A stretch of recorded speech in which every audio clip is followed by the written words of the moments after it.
Shortened Tamil Junior, February 2004. 10 seconds. 5 seconds. 2 seconds.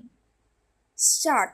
தலைவர் அவர்களே, இன்று மாண்புமிகு கால்நடை பராமரிப்பு மற்றும் மீன்வளத்துறை அமைச்சர் அவர்களால் அவை முன் வைக்கப்பட்டுள்ள மானிய கோரிக்கைகள் மீது பேச வாய்ப்பளித்த தங்களுக்கு முதற்கண் எனது வணக்கத்தினையும் நன்றியினையும் தெரிவித்துக் கொள்கிறேன்.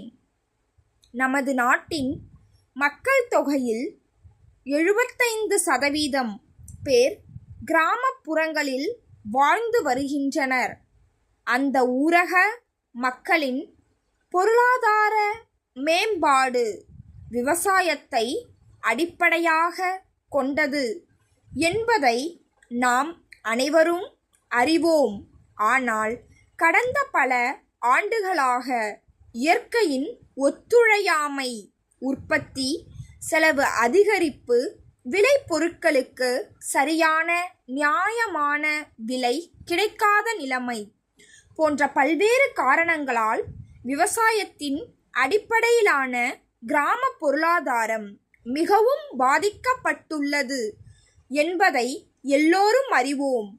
இத்தகைய நிலை கிராமப்புறத்தில் வாழ்கின்ற மக்களின் துணை வருவாயை பெருக்குவதிலும் கிராமப்புறங்களில் சுய வேலை வாய்ப்பினை அளிப்பதிலும் சற்று நிதானமான முன்னேற்றத்தையே காட்டுகிறது.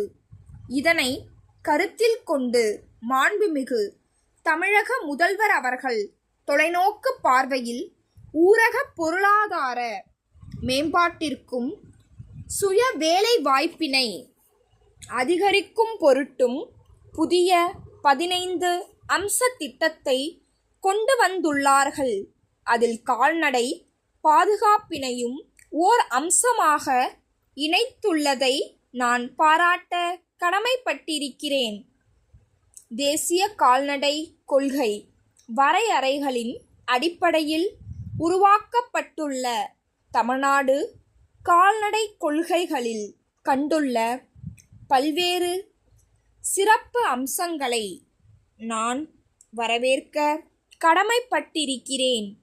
கால்நடைகளின் உடல்நலம் பேணும் வசதிகளை விவசாயிகளின் இருப்பிடங்களிலேயே அளித்தல், செயற்கை முறை கருவூட்டல் பணியை தீவிரப்படுத்துதல் ஆகிய பணிகளை கிராமப்புறங்களில் சிறப்பாக செய்வதற்காக தீவிர கால்நடை அபிவிருத்தி திட்டத்தின் கீழ் கால்நடை மருத்துவ கிளை நிலையங்கள் ஏற்படுத்தப்பட்டுள்ளதை நான் பெரிதும் வரவேற்க கடமைப்பட்டிருக்கிறேன். அடுத்து மீன்வள மேம்பாட்டு இயக்கம் ஒன்றை அமைக்க இந்த அரசு உத்தேசித்துள்ளதை நான் வரவேற்க கடமைப்பட்டிருக்கிறேன். கடற்கரை பகுதியில் மீன் வளத்தை பாதுகாத்தல், நிலைத்து மீன் பிடித்தலை மேற்கொள்ளுதல், உள்நாட்டு நீர்நிலைகளில் மீன் உற்பத்தியை அதிகரித்தல் போன்ற திட்டங்களுக்கு அரசு முக்கியத்துவம் அளிக்க வேண்டும் என்று கேட்டுக்கொள்கிறேன்.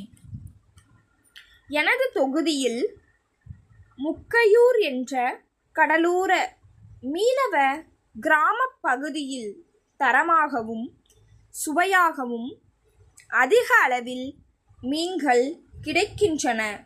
ஆனால் அந்த கடல் பகுதியில் வருடத்தில் ஏப்ரல் மாதம் தொடங்கி 6 மாத காலத்திற்கு தென் திசையிலிருந்து வீசும் காற்றினால் மீன்பிடி படகுகள் கவிழ்க்கப்படுவதால் அந்த பகுதி மீனவ மக்கள் 6 மாத காலத்திற்கு இடம்பெயர வேண்டிய நிலை உள்ளது. இந்த நிலைமை மாறிட கடலிலே தடுப்பு சுவர் எழுப்ப வேண்டுமென நீண்ட காலமாக மக்கள் கோரிக்கை வைத்து வருகிறார்கள். எனவே மீனவ மக்களின் நண்பனாக விளங்கும் இவ்வரசு அவர்களின் கோரிக்கையை நிறைவேற்ற வேண்டுமென்று கேட்டுக்கொள்கின்றேன். வணக்கம். விழுப்புரத்திலிருக்கும் லக்ஷ்மி பிளாஸ்டிக் தொழிற்சாலை மேலாளர் திரு நாராயணன் திருவாரூர் கடை வீதியில் உள்ள சக்தி கூட்டமைப்பின் உரிமையாளருக்கு எழுதிய கடிதம். அன்புடையீர், நாங்கள் புதியதாக பிளாஸ்டிக் பொருட்களை உற்பத்தி செய்யும் தொழிற்சாலையை ஆரம்பித்திருக்கிறோம். எங்கள் தொழிற்சாலையில் எல்லா விதமான பிளாஸ்டிக் பொருட்களையும் தயாரித்து அனுப்புகிறோம்.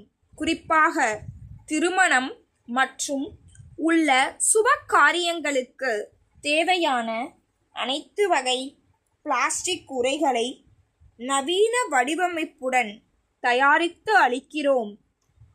எங்கள் நிறுவனம் தயாரிக்கும் பொருட்களை திருவாரூர், நாகப்பட்டினம் ஆகிய மாவட்டங்களில் விற்பனை செய்ய மாவட்ட அளவிலான ஏஜென்ட்டுகள் தேவைப்படுகின்றனர். எனவே மேற்கூறிய 2 மாவட்டங்களுக்கும் எங்கள் நிறுவனத்தின் ஏஜென்ட்டாக இருந்து பிளாஸ்டிக் பொருட்களை விற்க தங்களுக்கு விருப்பம் இருக்கிறதா என்பதை தெரிவிக்குமாறு கேட்டுக்கொள்கிறோம். மேலும் நாங்கள் தயாரிக்கும் பொருட்களின் விலை பட்டியலை ஒன்றையும் தங்களுக்கு அளிக்கும் தள்ளுபடி சதவீதம் பற்றிய விவரத்தையும் இக்கடிதத்துடன் அனுப்பியுள்ளோம். தங்களது பதில் கடிதத்தை உடனடியாக அனுப்பி வைக்கும்படி கேட்டுக்கொள்கிறோம். தங்கள் நம்பிக்கையுள்ள stop. Please subscribe my channel.